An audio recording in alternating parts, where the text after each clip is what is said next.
hoje a gente segue aqui com um painel incrível com 4 convidadas especiais que são super referência no setor. A gente vai falar sobre como as marcas estão reinventando a cosmética com ingredientes seguros, fórmulas mais transparentes e de impacto ambiental reduzido. Então, para a gente falar sobre isso agora, eu vou chamar essas nossas convidadas especiais aqui no palco. Eu convido para vir para cá a Mariana Cirilo, fundadora da Bielos Ingredientes da Amazônia. Mariana, venha para o nosso palco, por gentileza, seja muito bem-vinda. Pode ficar à vontade.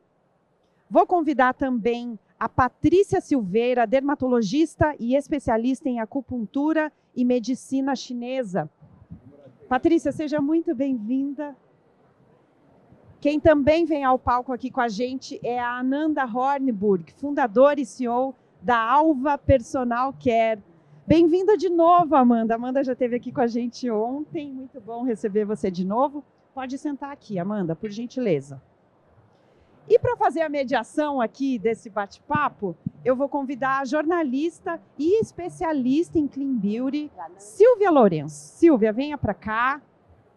Silvia já esteve aqui ontem também, durante o nosso prêmio. A gente teve um prêmio maravilhoso aqui ontem, primeira vez que aconteceu o Award Clean Beauty. Vocês vão falar sobre isso aí também, imagino, né, Silvia? Agora, gente, o palco fica com vocês. No final aqui do painel, elas vão abrir para as perguntas, vocês podem participar aqui com a gente também, tá bom? Silvia, agora o comando é seu. Vocês estão ouvindo a Silvia? Não, né? Será que o seu microfone está ligado?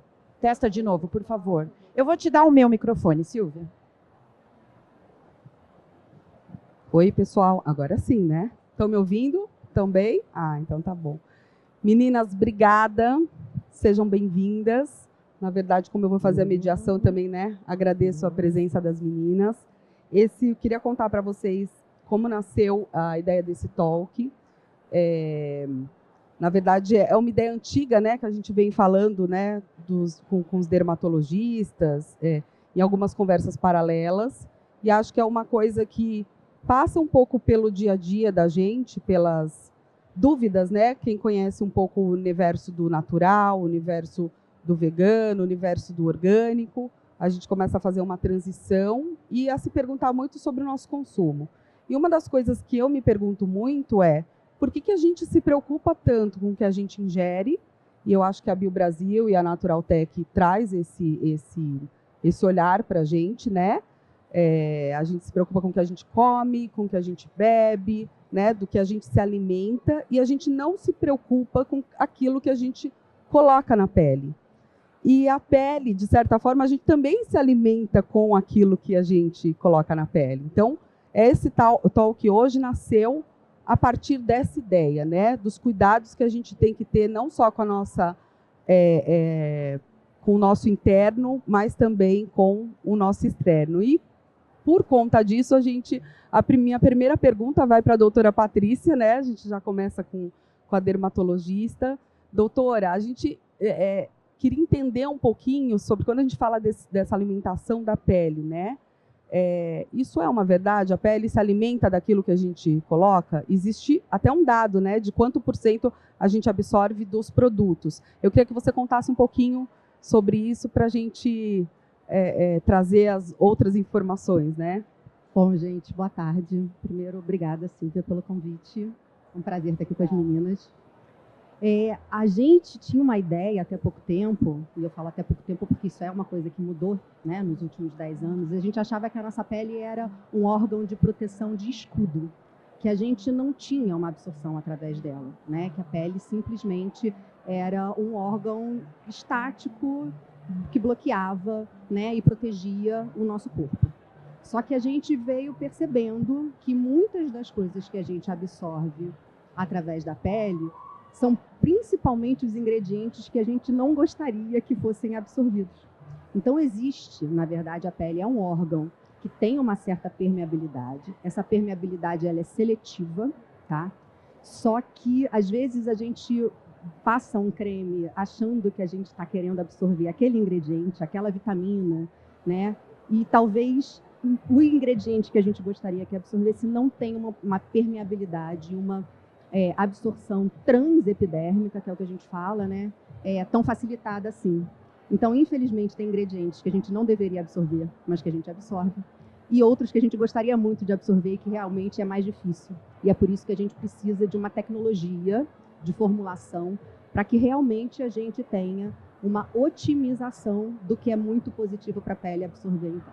Mas sim, a pele absorve em torno de 50% a 60% de um cosmético, mas o que será absorvido tem realmente uma questão que vai depender de questões químicas, de pH e de produto mesmo, né? Assim, de como aquele ingrediente tem ali uma solubilidade, uma permeabilidade através das camadas de proteção da pele.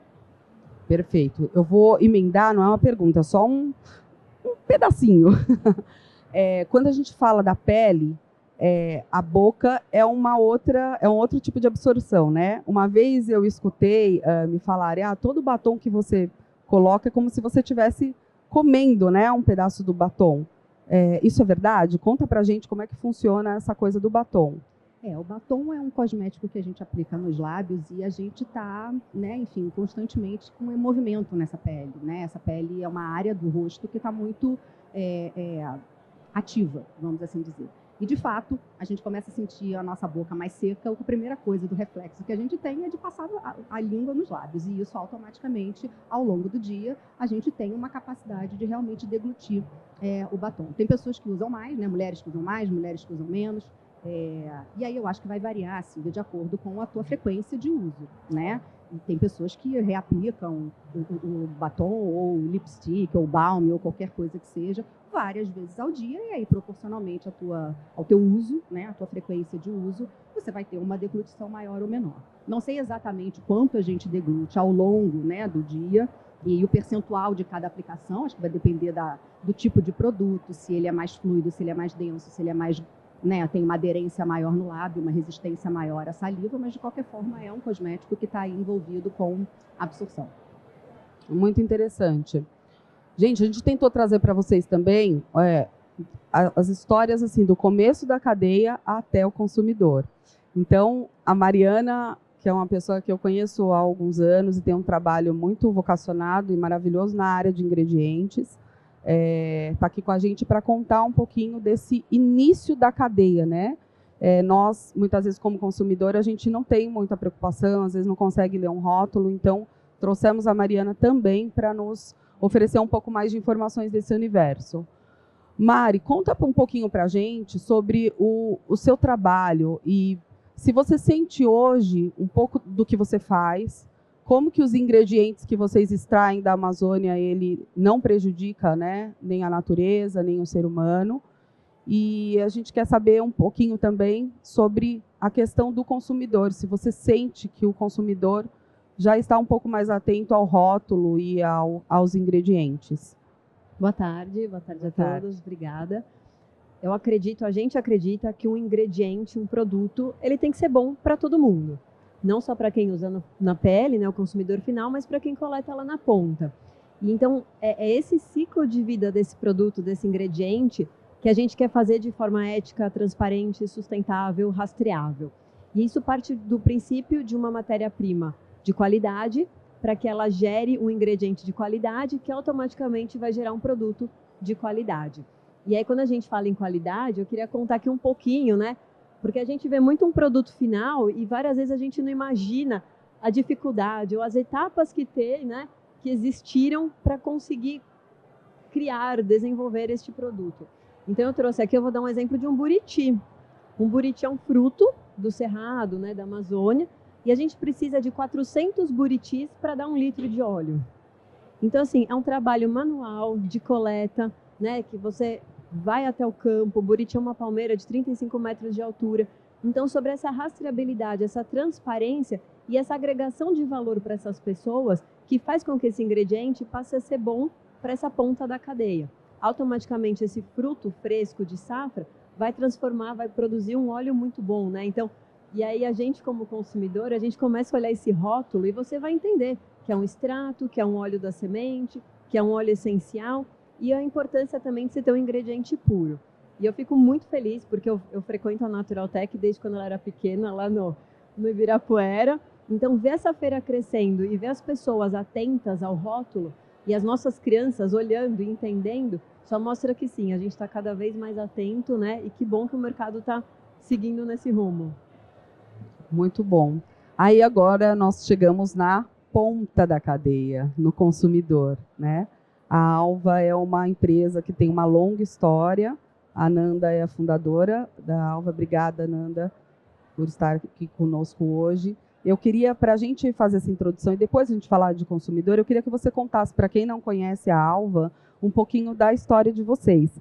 A Alva nasceu de uma situação de amor, a gente sempre fala, né, que a gente vai para as nossas missões ou por amor ou pela dor. Né? Eu queria que você contasse um pouquinho de como nasceu a sua Oi, gente. Boa tarde. Muito prazer.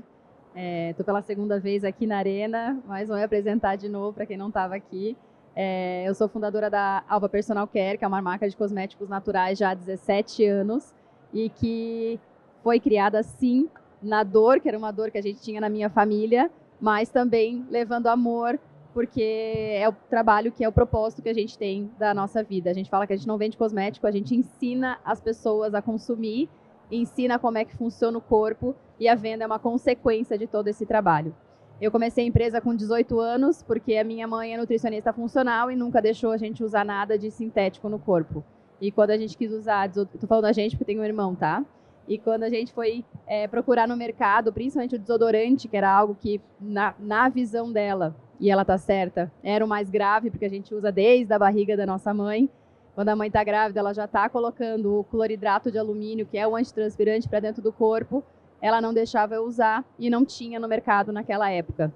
E a gente começou trazendo marcas de fora para o mercado, porque não existia aqui. Então, nasceu de uma dor, mas hoje é um negócio de amor, que é o nosso negócio da nossa vida, né? Para mim, é a minha vida. A Alva é a minha vida. Literalmente, a Alva eu falo que a Alva sou eu.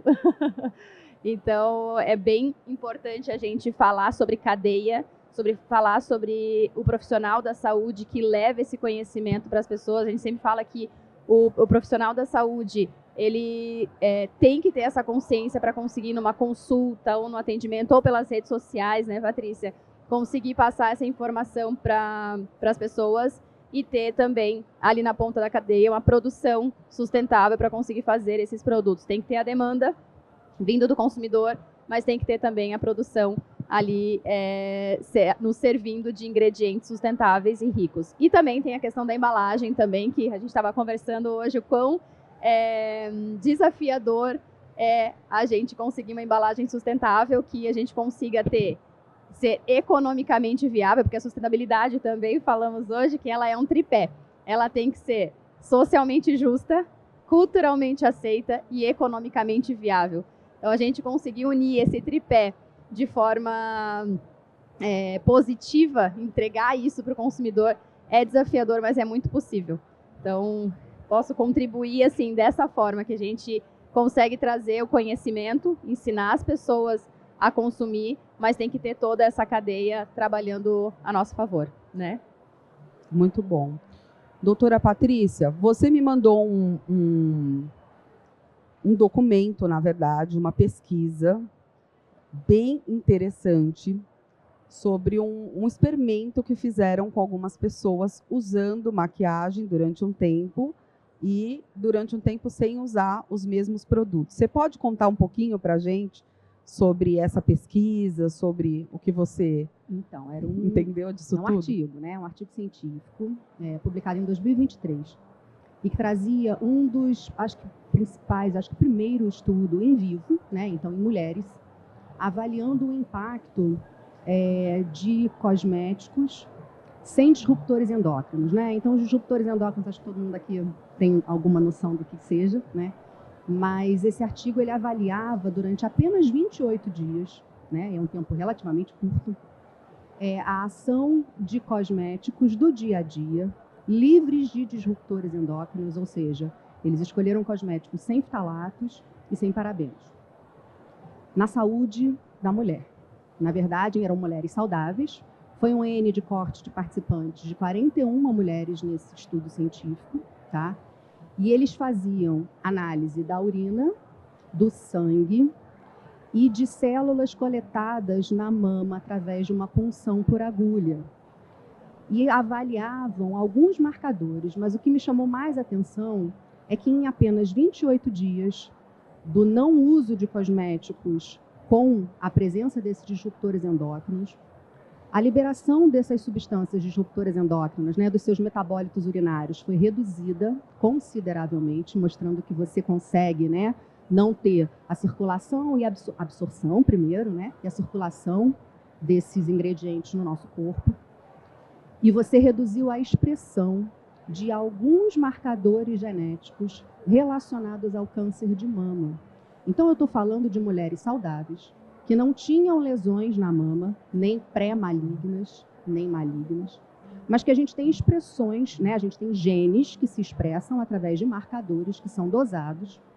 E ao longo de 28 dias, onde essas mulheres tiveram todo o seu skincare diário, desde pasta de dente, desodorante, hidratante, protetor solar, livre, né? O pessoal do estudo pegou kits e deram para essas 41 mulheres ao longo desse período de teste para que elas usassem só esses cosméticos no dia a dia delas.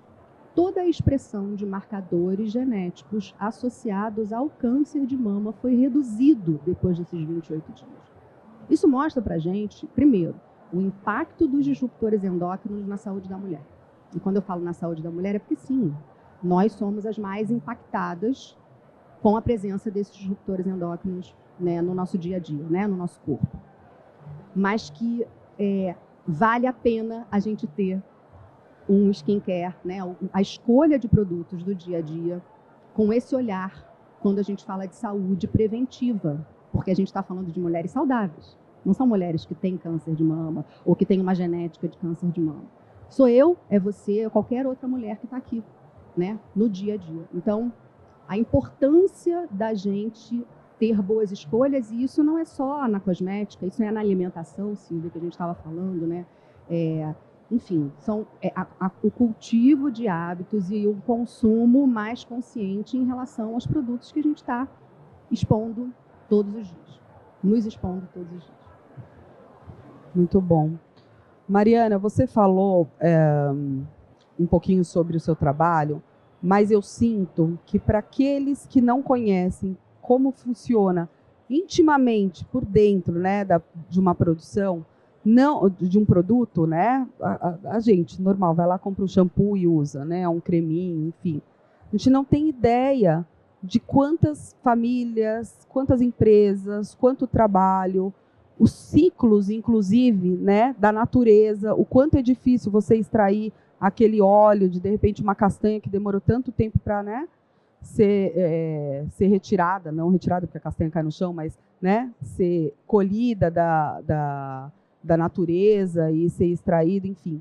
Eu queria que você contasse rapidamente algum ciclo dessas famílias amazônicas que você acompanha. Você pode escolher um deles. O óleo de buriti, o óleo da castanha, alguma coisa que no dia a dia você trabalha intimamente. Eu queria que você contasse, inclusive uma coisa que você me contou um tempo atrás, que é necessário pagar para que as famílias entrem para dentro da floresta, porque elas ficam tanto tempo dentro da floresta, sem alimentação, elas têm que levar tudo para dentro da floresta para fazer o trabalho, trazer todo o fruto para fora e depois chegar no lugar onde esse fruto vai ser, né, organizado para virar um ingrediente. Eu queria que você contasse um pedacinho para as pessoas terem ideia desse universo tão rico que a gente não tem, né? Dessa complexidade. Dessa complexidade. Um ingrediente Um limpo. ingrediente. Um produto limpo, ele começa com um ingrediente limpo. E o ingrediente limpo, né, o próprio nome diz, ele tem que ser 100% puro.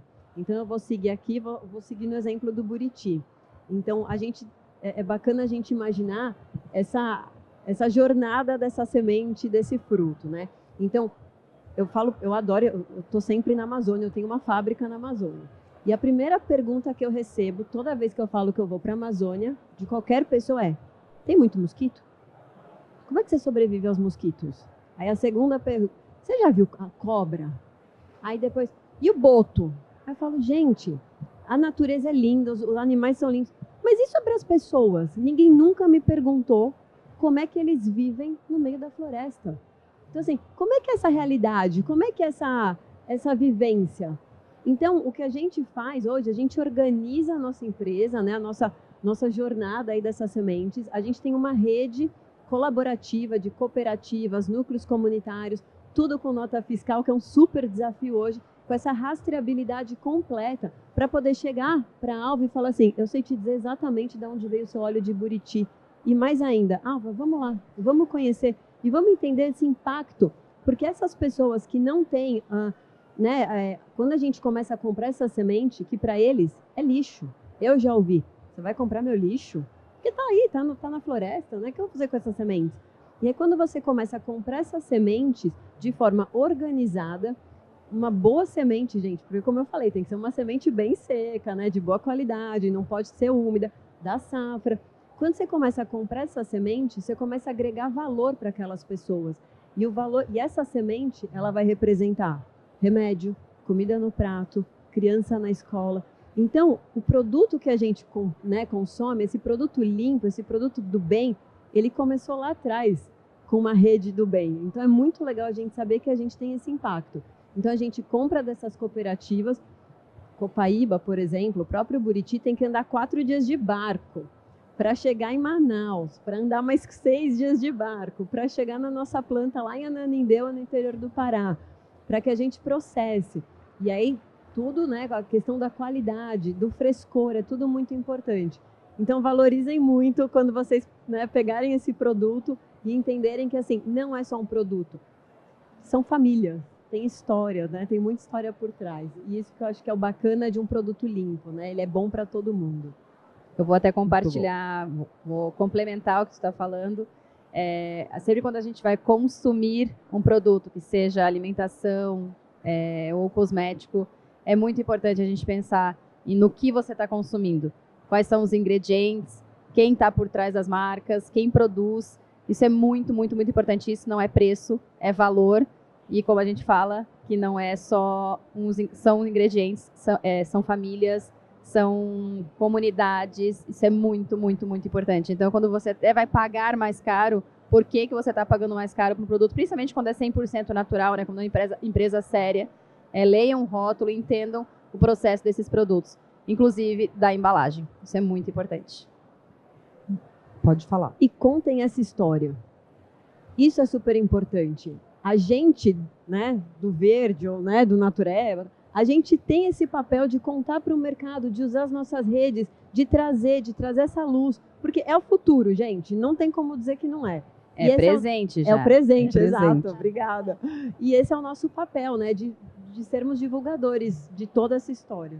Eu nem encaro mais que nós somos natureba, né? Porque a gente busca qualidade, busca tecnologia, né? A gente está atrás... Não é do natureba, não é, a gente deixou faz tempo de ser natureba, né? Eu acho que uns 20 anos atrás falavam isso, né? Hoje não, hoje tem universo por trás, né? Hoje eu acho que nós estamos à frente, né, de muitos. Eu queria complementar, já que a gente está falando desse assunto, e Ananda, você falou da importância, né, das pessoas lerem o rótulo e entenderem o que estão consumindo, as histórias por trás. Você hoje, sua empresa começou há 17 anos, você hoje acha que as pessoas estão mais conscientes? E a gente achava que a pandemia ia mudar todo mundo, né? Ia virar, né? Nós íamos mudar muito, mas, né, infelizmente não é bem isso que a gente vê. Mas você acha que existe mais consciência hoje? Quem é teu consumidor? Comparando com o teu consumidor 17 anos atrás, era o que a gente, né, chamava de natureba. Quem é o teu consumidor hoje? Bem importante. A pandemia, sim, ajudou a acelerar o consumo de natural, orgânico e sustentável. Foi uma virada de chave, inclusive, na consciência das pessoas. O meu consumidor de 17 anos atrás não é o mesmo de hoje. Ele continua consumindo de antigamente, mas aumentou muito.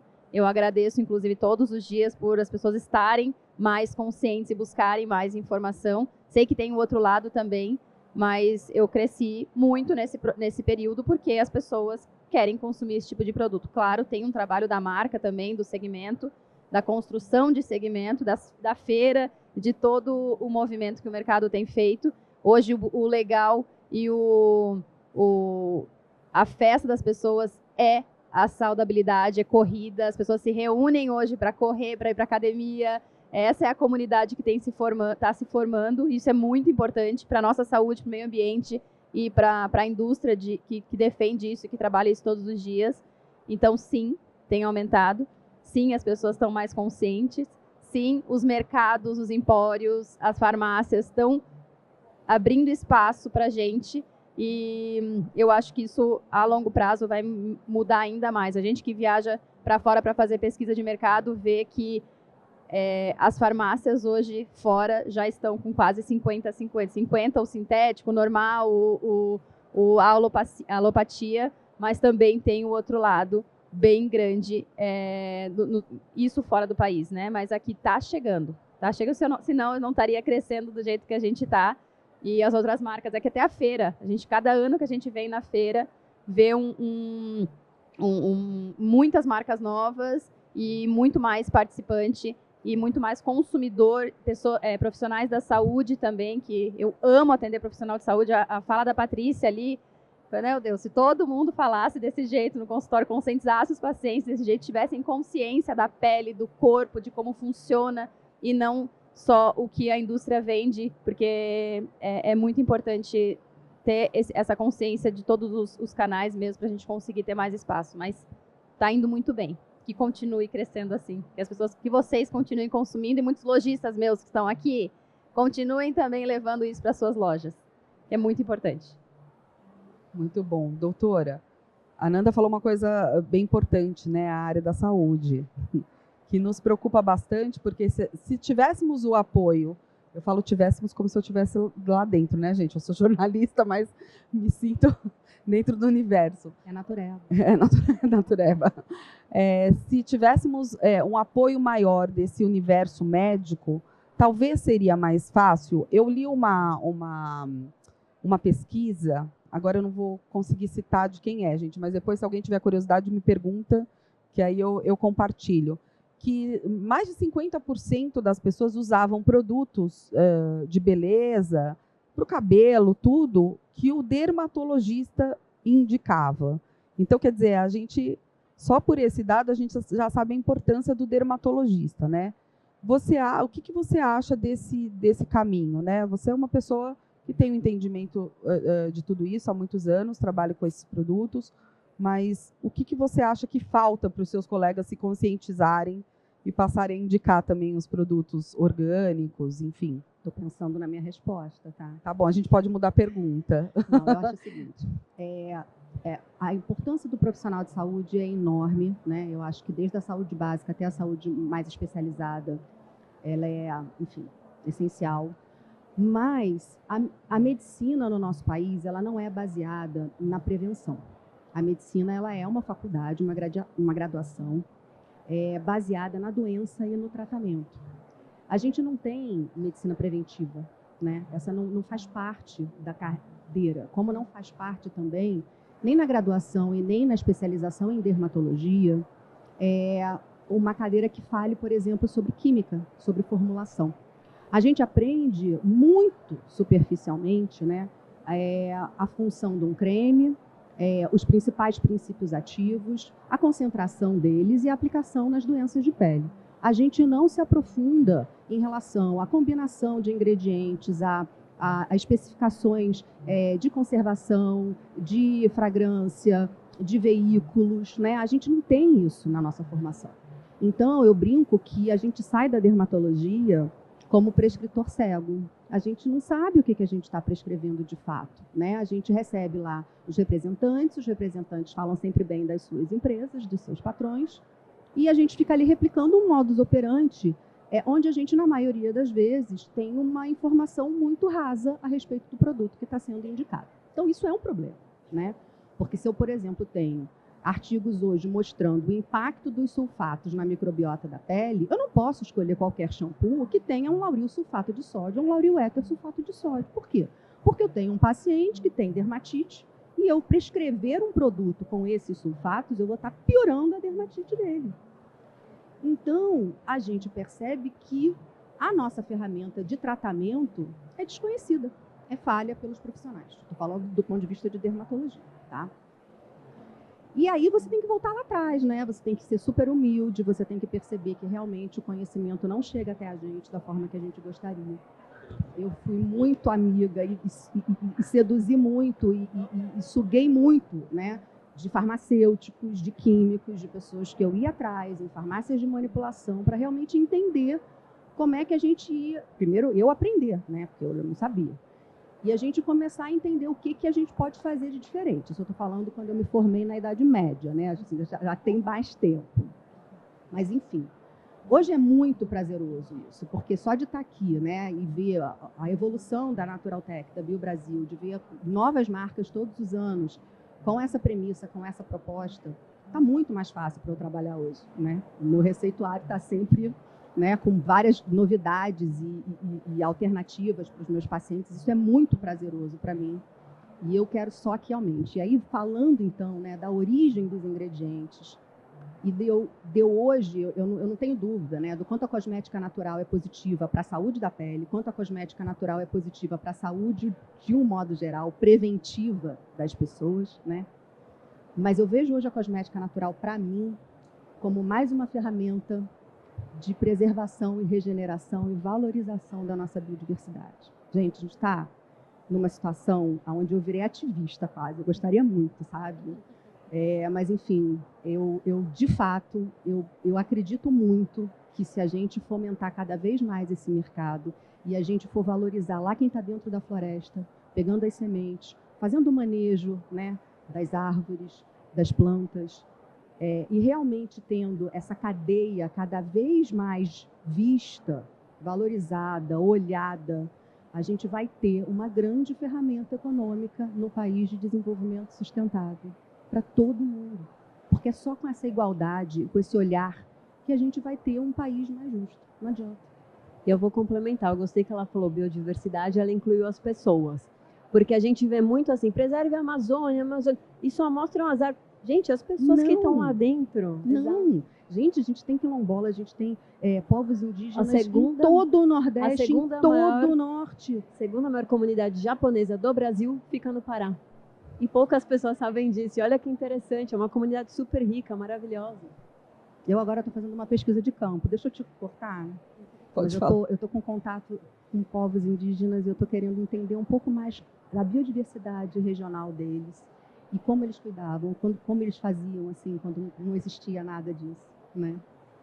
A gente precisa resgatar isso para a gente valorizar. É a nossa farmácia natural, né? Tudo começa lá. Exatamente. Estamos voltando para as origens, né? Amém. Na verdade, Regenerando. Aproveitando que a gente está falando sobre isso, Mariana, quais hoje, para você, e aí eu não estou falando da ponta da cadeia, que pode ser que também venha de lá, mas quais são os desafios hoje que você enfrenta para trazer esses ingredientes, né, puros, ou, né, com toda a sustentabilidade, né, de ponta a ponta e com esse olhar para não só para a natureza, mas para as pessoas? Qual que é a maior dificuldade hoje do seu trabalho? Acho que o primeiro desafio é a logística, né? O Brasil, a Amazônia, gente, é a Europa na Amazônia. A nossa fábrica fica no Pará e a gente traz ingredientes do Amapá, que é logo ali, são 2, 3 dias de barco, mas a gente traz ingredientes do outro lado do Amazonas. Eu estava no Acre mês passado, e assim, é tudo Amazônia, mas ao mesmo tempo é completamente longe.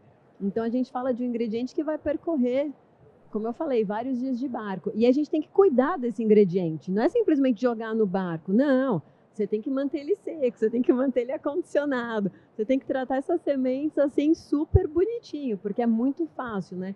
Então, esse eu acho que o primeiro desafio é a logística. E a segunda coisa, eu vou falar um pouco aqui bem específico de ingrediente. Esse ingrediente, se ele tomar uma chuva, ele vai umedecer um pouco, o grau de acidez e peróxido vai subir e o meu produto final não vai ser tão bom.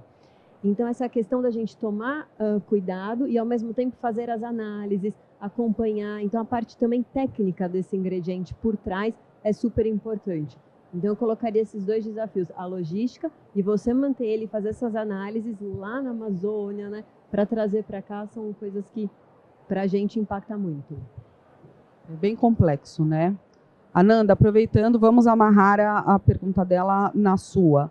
Hoje, quando você olha, né, o grande conglomerado da tua empresa, quais são os desafios? Eu imagino que tem desafios pontuais e né, uma coisa que acaba sendo da maioria das empresas, que é embalagem, não tem embalagem no Brasil, aí tem uma logística, aí tem tudo mais.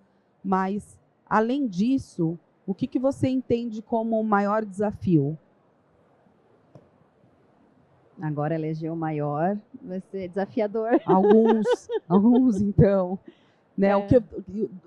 Nesse momento, que tipo de enfrentamento vocês estão? Eu tenho de indústria, da fabricação do produto. Esse, para mim, é o maior desafio, em casar os ingredientes com a embalagem, com a produção. E esse não é só a embalagem, a produção, os ingredientes, tem a caixa, tem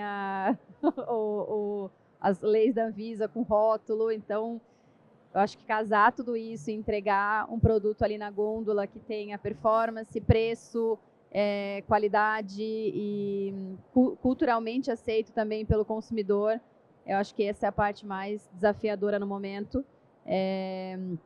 A indústria ainda precisa estudar muito sobre ingredientes naturais. Tem uma fabricante aqui de ingredientes naturais que, assim, sabe muito bem, duas, né? Tem a Carol aqui também, mas quando a gente começa também a escalar, ter mais volume, é bem desafiador. Agora tem uma questão agora do ingrediente sintetizado. A gente vinha conscientizando a população sobre ingredientes 100% naturais, sobre produtos 100% naturais.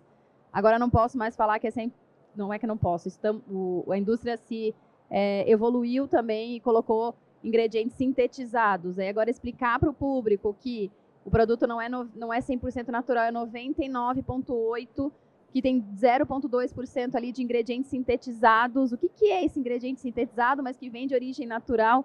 Então, eu acho que é desafiador a indústria também entender essa evolução, a gente também como marca, passar isso para o consumidor.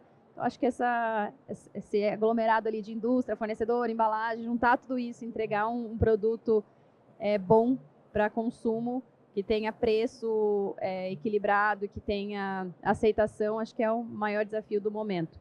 Mas, claro, eu tenho vários outros dentro da empresa, né? Pessoas, logística, tenho vários. Eu diria que é um desafio o tempo todo, né? Assim, do início ao fim. Mas se não desse frio na barriga, não estaria certo, né? Então, não está tudo certo. Mas eu até, sobre essa questão de ingredientes sintetizados, essas últimas semanas, a Carol está aqui, ó, a pessoa que formula os nossos produtos, que produz também no laboratório. A gente estava discutindo muito sobre ingredientes sintetizados esses dias. Eu falei, como é que eu vou explicar isso agora para o consumidor? Que é tão complexo. Essas mudanças, se fossem para facilitar a vida gente da gente, né? Não só dos meus pacientes de entenderem os rótulos, né? Dos fabricantes, né? Da parte toda de logística de comunicação, mas realmente é tudo jogando contra. A gente tem que acreditar, né? Que a gente está tentando aqui fazer um trabalho jogando a favor, né? Mas a gente é forte, a gente é forte, a gente é insistente. A mesma coisa do refil. O refil, eu insisto no refil lá na empresa. Aí o nosso refil, ele tem uma embalagem de monomaterial e ela é biodegradável. Aí quando a gente vai defender isso no financeiro, ela não vende. Ela abre, no transporte ela abre, porque ela é monomaterial, ela não tem como fazer o lacre certinho. Aí na hora de abrir eu não consigo rasgar direito. E eu fico insistindo, gente, o refil é o futuro. As pessoas precisam, a gente precisa conscientizar e a gente vai ter que abrir essa categoria e é desafiador. E ali os times ficam brigando, mas não vende. Tem devolução, na logística não está funcionando. Então, casar também essas questões ali está sendo bem desafiador. Mas a gente é forte, eu falei que eu vou continuar insistindo no refil. Eu sou teimosa e uma hora eu vou ver uma prateleira inteira de refil da Alba, porque todos os produtos vão ter refil. Muito bom. Doutora, eu vou finalizar, porque a gente quer abrir também para as perguntas, né? O ano passado eu li uma matéria que me chocou um pouco, mas acho que outras pessoas também, porque inclusive eu vi em vários em várias redes sociais, pessoas no Brasil, principalmente fora do Brasil, falando sobre isso. Eu vou falar o nome da empresa, gente, mas é só porque criou-se um slogan, mas não tenho nada contra eles, tá? Só para deixar claro aqui, que foi um movimento que apelidaram, não foi a empresa que, né, se auto-intitulou disso, de Sephora Kids, que é um movimento, entre aspas, né, das meninas de 8, 9, 10, 11 anos correrem para Sephora, cada um, né, fala de um jeito, para comprar produtos de skincare. Só que não existem produtos de skincare para crianças e para adolescentes, né? Então, elas acabam usando os produtos que são destinados aos adultos, né? Às mães, aos adultos. Eu queria te perguntar um pouquinho sobre isso, esse perigo. As meninas estão usando as coisas cada vez mais cedo, meninas, meninos, no mundo todo. Não é um movimento só do Brasil, porque o Brasil é um país da beleza, né, gente? Somos mesmo bonitos, maravilhosos e cheirosos, e nutridos, né, de cabelo, de tudo, mas assim, é um movimento mundial, não é um movimento que, né, nem começou aqui no Brasil. Eu queria que você falasse um pouquinho sobre isso e, se possível, até deixasse uma mensagem, sabe, para essa nova geração, que eu acho que já chega muito mais consciente. Minha filhinha está aqui assistindo a gente, já pequenininha, já criou, já saiu, né, com essa consciência. Eles vêm muito mais, né, preparados, eu acho, até do que a nossa geração. Mas eu queria que você falasse, mas ao mesmo tempo a gente tem esse movimento, que é um movimento também muito proporcionado, né, pelas redes sociais, né, e tudo mais. Queria que você falasse um pouquinho sobre isso. Eu ia fazer um comentário de que a sua filha é um ser à parte, né? Então, agradeço a você, inclusive, porque esse movimento todo só ganhou muita força no mundo inteiro porque existe uma distopia, né? Assim, acho que as pessoas têm algum grau de enlouquecimento globalizado, assim, uma contaminação. Enfim, eu vou pensar na minha resposta melhor, mas eu acho que tivemos uma palestra sobre isso no congresso, no meeting de nutrição, no início desse mês, e a gente falava sobre a exposição das crianças, né? De novo, as meninas, né? Porque quem usa skincare mesmo são as mulheres, né? E aí jovens mulheres, meninas, numa faixa etária de um organismo que não está preparado para metabolizar todos esses ingredientes, usando produtos que não são destinados para essa faixa etária. A gente tem que lembrar que produtos infantis passam por testes de segurança e por restrições de liberação de registro, fabricação e comercialização diferentes dos de adulto.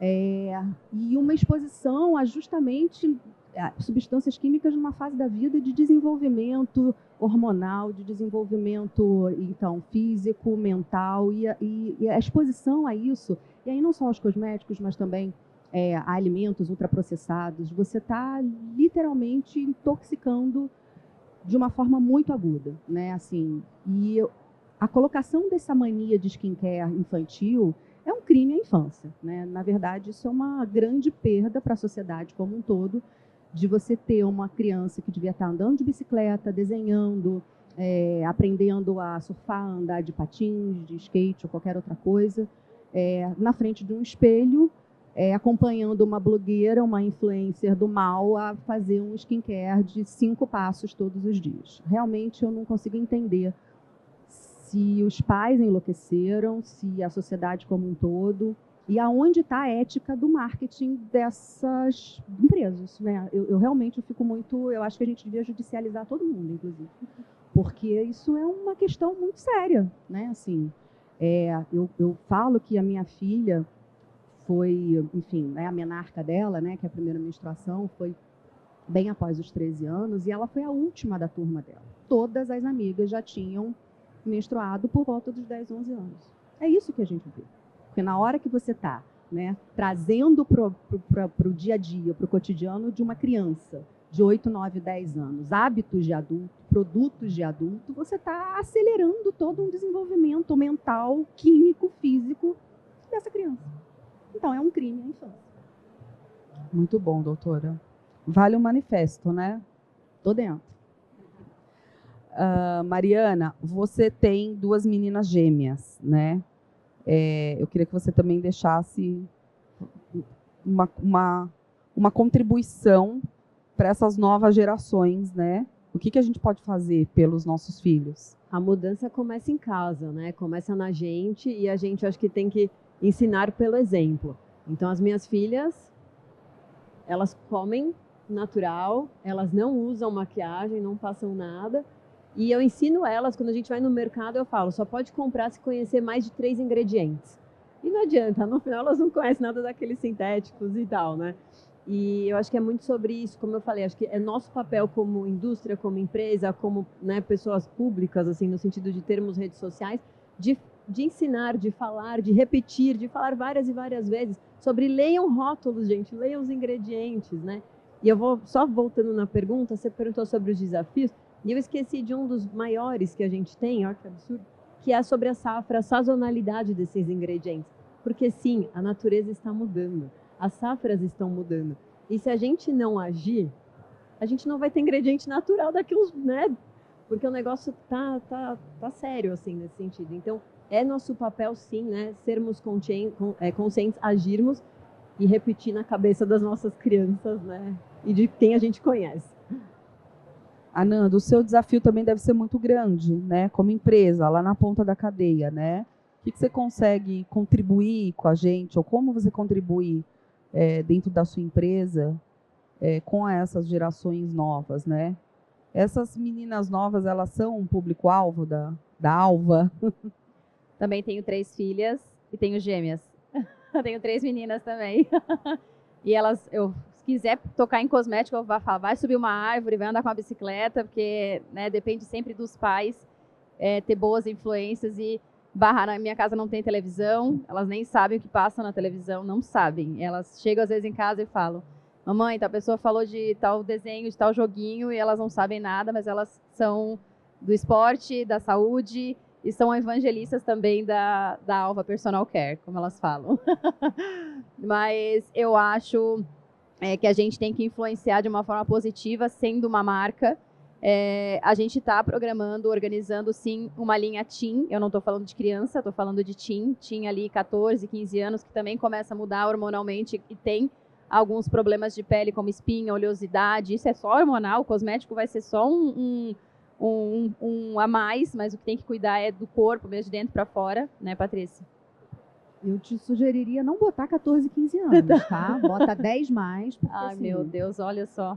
Tá cada vez mais cedo, né? A gente está dando um spoiler aqui. Tô dando spoiler, em outubro. Já vou dar a data, é outubro. Ai, ai. Mas eu ia falar uma coisa. O que eu ia fazer? Já estava aqui na minha cabeça para falar algo bem... Ah, lembrei. Lá na empresa, a gente recebe alunos do 2º e 3º ano de Work Experience, de uma escola lá em Joinville. E o que a gente faz lá, toda a escola, todo ano quer que a gente leve as crianças não, já são 16, 17 anos, porque elas vivem uma experiência nessa uma semana, eu boto para trabalhar mesmo, tá? Literalmente, da logística até o P&D. No P&D elas desenvolveram, inclusive junto com a gente, a linha de Team. E é isso que eu consigo fazer. Eu consigo levar a experiência de uma empresa e de negócio e dos desafios também de empreender para essas meninas jovens. Eu consigo fazer através do meu time, que eu tenho um time muito jovem. A minha equipe é muito jovem e a gente tem também o jovem aprendiz na empresa. Então, sempre tem um outro ali que eu falo, de quantos anos você tem? Socorro, quantos anos? 15, o jovem aprendiz é 15, 16 anos. E eu também um dia comecei, então eu tento levar os desafios que eu tenho como empreendedora, como time, como negócio para essa juventude também. Então, eu estou sempre de portas abertas para receber esses jovens que querem começar e querem iniciar a carreira, porque eu também já passei por isso. Faz muito tempo, mas eu também iniciei. Mas é isso. Essas são as iniciativas ali da Alva. Muito bom, parabéns. Gente, nós temos pouquíssimo tempo, vou ver se eles dão mais 5 minutinhos para a gente. Ah, maravilhosos, deram 10. Para vocês fazerem algumas perguntas, tá bom? Então, fiquem à vontade, só vou ver a dinâmica aqui. A gente entrega a gente vai entregar o microfone. Quem tiver perguntas, levanta a mãozinha, por favor, e fiquem à vontade, né, para qualquer uma delas. Para as 3. Boa tarde. Eu vou deixar aberta para quem queira responder. Eu sou a Daiane, sou lojista, tenho uma loja multimarcas, revendo a Alva. Acho que eu já evolui do natureba para o naturalista, que eu me considero uma estudante sobre esse assunto. Eu queria saber de vocês se vocês conseguem nos dar alguma orientação sobre como blindar os nossos clientes em relação ao greenwashing. Essa é uma situação bem difícil para mim. Eu tenho amigas que vão em farmácias, fotografam algum produto, me mandam a lista de ingredientes e falam, é natural? Posso comprar? E são pessoas que pouco entendem sobre certificação e muito menos sobre rótulo, né? Não adianta eu explicar ingrediente por ingrediente, as pessoas não têm tempo para decorar aquelas listas. Então, eu sempre fico com muita dificuldade de fazer as pessoas entender que o vegano não é natural, não é orgânico. E essa é uma grande preocupação minha, porque acho que, como você mesma falou, a gente não só vende produto, né? A gente ensina. Então, eu tenho sempre essa preocupação. Às vezes, eu não tenho uma marca na minha loja, mas a pessoa vai na farmácia e quer comprar um cosmético e fica perdida. Se é natural, se é orgânico, se o vegano é suficiente. E como tem muito greenwashing, a gente fica meio sem saber como explicar isso. Se vocês têm alguma fórmula mágica para me passar e me orientar. A pergunta é excelente. Muito boa. Eu vou te dar 3 dicas. Primeiro, faz a comunicação na tua loja toda, né? Coloca as plaquinhas, natural, orgânico, vegano, certificado. Comunica dessa forma, que o cliente é visual, então tem que ter essas plaquinhas. Se for lá no estande, tu vai ver, tem várias plaquinhas para as pessoas se orientarem. Outra, treine seu time. É de graça. Tu vai semanalmente mandar treinamento para o teu time. E isso é obrigatório para qualquer pessoa que trabalha na tua loja saber sobre os cosméticos, a alimentação, sobre tudo que teu ecossistema ali. E o outro, se tu tem cartão de visita ou tem algum material gráfico, faz uma listinha dos ingredientes que não podem ser usados, porque a pessoa vai guardar na carteira ou manda assim no WhatsApp. São dicas práticas e fáceis de tu começar a aplicar amanhã na tua loja. Continua. Isso, eu acho que o QR Code para você colocar assim as listas proibidas na sua loja, acho interessante. Um produto que você possa dar para os seus clientes, um PDF, alguma coisa, isso já é uma coisa legal. Em 2019, eu e mais 2 colegas dermatologistas aqui na feira, elaboramos o início de um curso chamado Dermatologia Natural, onde a gente tem um módulo onde a gente fala de toxicidade e a gente fala, né, sobre, né, os ingredientes, os riscos e justamente algumas possibilidades de substituição nos produtos cosméticos. Mas confesso que é um assunto muito difícil para as pessoas, de um modo geral, que não estão nesse universo, né, que estão a par ainda dessa realidade, né? E realmente isso é um aprendizado que pode demorar muito tempo. Então, fazer um compilado, fornecer, né, gratuitamente para as pessoas eu acho que é isso que elas falaram, né? Deixar isso tudo muito visualmente exposto, visível, para que as pessoas possam fotografar e aí já fica fácil para acessar, e aí um já vai passando para o outro e essas informações vão sendo replicadas mais facilmente. Se eu puder complementar, conte a história do que é bom. Porque às vezes a gente sabe o que é um parabeno, a gente sabe o que é um fitalato, a gente bate o olho, né, e fala, putz, não. Mas a pessoa no dia a dia, na gôndola, às vezes ela não olha aquilo. Então conte a história do que é bom e use muito as suas redes sociais. Porque é isso, né? Às vezes a gente está na correria, não vou olhar o QR Code e tal, mas use muito as suas redes, porque as pessoas são bombardeadas, e conte, repita, quantas vezes for necessário, da marca que é boa, do ingrediente que é bom, porque aquilo sim fixa, e aí ela vai falar para alguém que vai falar para alguém. Muito bom. Mais alguém, gente? Mais alguma pergunta? Eu não vou conseguir levantar, porque aqui. o fiozinho está bem curto aqui. Não tem problema. Boa tarde a todos, meu nome é Diego. Eu faço parte de um grupo que produz matéria-prima. Essa matéria-prima é vegetal, 100% natural. A gente atua hoje com o segmento de cosméticos, farmacêuticos. E a pergunta que eu queria direcionar é que a Ananda comentou referente à questão de custos, né? Quando você vai desenvolver produtos que são naturais, o acesso a esse produto ele tem, às vezes, um custo mais elevado. E a Mariana até comentou na questão da sazonalidade. Se você não tivesse falado da sazonalidade, na minha pergunta eu ia fazer questão de enfatizar. Porque quando você trabalha com esses tipos de produtos, matérias-primas que são desse segmento, às vezes a sazonalidade ela impacta diretamente na questão de valor. Como hoje na indústria vocês conseguem ter a percepção de valor de um produto pela sazonalidade, pela qualidade, pela forma de fabricação, por exemplo, dos produtos amazônicos, né, que se trata de famílias, que se trata de pessoas, de pequenos empreendedores, de pequenos produtores, e como vocês conseguem transferir isso, essa proposta de valor, para o cliente de vocês, para o consumidor, por exemplo, Mariana, para a indústria que vai consumir os produtos que são vendidos, né, os ingredientes que são vendidos, e para a Ananda da mesma forma, como ela vai vender um produto final para o cliente dele com essa proposta de valor, porque às vezes isso ela vai gerar uma variação na cadeia de custos e às vezes você não consegue transmitir esse custo final para o seu cliente. Da mesma forma, Mariana, na hora de adquirir a matéria-prima, ela vai precisar de uma certa quantidade ou algum outro tipo de produto variado e também vai ter uma variação de valor e como que ela vai transmitir isso para a indústria. Então, é um mercado desafiador nesse cenário de precificação, de introdução, de proposta de valor mesmo. Queria saber como que seria essa percepção, essa dor, né, para as duas cadeias, tanto a de ingredientes quanto a de produto final. Quem vai primeiro, Ananda ou Mari? Eu acho que é uma dor, mas é um valor. E é esse o diferencial que a gente tem e é essa história que tem que ser contada. Então, primeira coisa, não é só falar, é fazer e é mostrar. Então, falar é fácil, né, gente?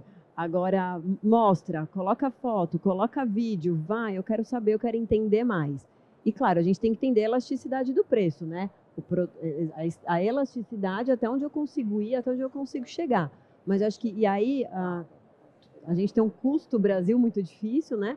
Por outro lado, acho que quando a gente fala de volume, quando a gente fala desse consumidor, que ele é um consumidor que entende esse valor, essa elasticidade também da disposição dele de investir num produto, ela é maior. No meu caso, eu não sinto muito, porque vem da indústria mesmo. E o que a indústria sempre pede para nós, como marca e cliente, é que a gente tenha um forecast, que a gente consiga dar a previsibilidade de compra, pelo menos durante o ano, e a gente tem feito e tem funcionado muito melhor. Ano passado e ano retrasado a gente passou por muita dificuldade de falta de estoque, por questão de matéria-prima, logística. Então eu falei que desse problema eu não quero mais, dessa dor eu não quero mais sentir esse ano, então eu consegui fazer uma previsão de compra, então provavelmente não vou passar por isso esse ano. Mas eu acho que tem que ter essa elasticidade que é super importante para a gente, para vocês que são consumidores finais, para a gente que somos marca e para a indústria e para o produtor também. Pessoal, a gente... Desculpa, você quer complementar? Eu só ia falar isso, porque se a safra está mais baixa, eu vou ter que pagar mais para aquele produtor, para aquele insumo, né, para aquela coleta. Então, isso é importante também, e é legal, eu gosto muito de falar essa história, né, de contar essa história, porque o consumidor final ele também tem que entender que por que vale isso, né? Não custa, ele vale. Ele vale, isso aí. Pessoal, nós vamos ter que finalizar. A gente tem tempo, 2 minutos, para apenas uma última pergunta. E ela estava com a mãozinha levantada aqui na frente. E aí, meninas, a gente precisa só ter uma respostinha rápida para a gente não atrasar o próximo palestrante. Boa tarde, meu nome é Renata e eu tenho uma dúvida que eu sempre tive. Eu já fui do mercado cosmético há muito tempo, por muitos anos, e estou retornando agora com a Marina. E uma coisa que eu sempre vejo nessas discussões, como a doutora falou, que às vezes algumas pessoas, algumas instituições jogam contra, como a Anvisa, por exemplo, eu queria só verificar assim, que eu não vejo sempre a Anvisa envolvida nessas discussões como a gente teve hoje. Já fui vários debates e tudo, nunca vejo. Vocês acham que o futuro da embalagem ele pode chegar como é na indústria alimentícia, que a gente tem aqueles alertas adicionados de açúcar, adicionados de gordura, ou produto impróprio para uso, que acaba virando um terrorismo ali na embalagem. Vocês acham que isso pode chegar no cosmético também? Adicionado de petróleo, talvez? Posso falar disruptor endócrino. Vou falar uma coisa só interessante. Por acaso, nós temos hoje uma pessoa maravilhosa aqui, que é da Anvisa, e está aqui com a gente hoje, porque futuramente a gente vai trazê-los para esse debate, para essa conversa. Né? Existe um movimento, existe luz. E só é importante porque eu acho que esse é uma luta nossa também. E a gente, né, teve boas conversas esse ano, né, de um avanço também, para eles também olharem por esse mercado, que é muito pequenininho, mas nós estamos crescendo. Então, só para vocês saberem que há sim interesse deles, e a gente tem hoje uma representante aqui, uma diretora da Anvisa, que está acompanhando para estar com a gente futuramente, tá? E aí vocês respondem, que é, né, a pergunta para vocês. Bom, eu fiquei super contente agora, não sei se você ficou também, né? Eu sempre achei que os órgãos regulatórios deveriam estar com um olhar muito mais atento ao consumidor final, né? No sentido de disponibilizar e autorizar e valorizar produtos que busquem, né, uma saúde global, coletiva, né? E que facilitasse, inclusive, por exemplo, eu sempre questionei muito a questão dos artesanais, e eu entendo, né, que tem determinados produtos, por exemplo, como protetor solar, né, como determinados hidratantes, que não dá realmente para você autorizar ou favorecer, permitir um artesanal. Mas uma saboaria, por exemplo, que a gente está agora tramitando politicamente para a autorização disso, eu não vejo nenhum problema, e eu acho que isso é fomentar conhecimento, naturalidade, mulheres empreendedoras, pessoas, né, do bem querendo melhorar de vida. Isso é uma forma, muitas vezes, inicial. Quantos aqui na feira já não passaram pelo artesanal, né? Então, eu acho que isso é importantíssimo, e que bom que a Anvisa está olhando isso, né? Mas eu acho que mais até do que valorizar o bom cosmético, é a gente começar a ter mais restrições aos maus cosméticos. Muito bom. Gente, muito obrigada, foi um prazer. Meninas, obrigada pela disponibilidade, é uma honra estar aqui com vocês, pelo tempo de vocês, pela paciência, obrigada por tudo. Obrigada a todos vocês que acompanharam a gente aqui, espero que vocês possam sair daqui com uma sementinha, né, com um quentinho no coração, como eu estou me sentindo também. Obrigada a todos pela presença, tá? Desculpa o atraso, nosso próximo palestrante. Imagina, Silvia, imagina, obrigada. Com certeza todo mundo aproveitou muito esse conteúdo aqui, super rico. Obrigada às nossas convidadas.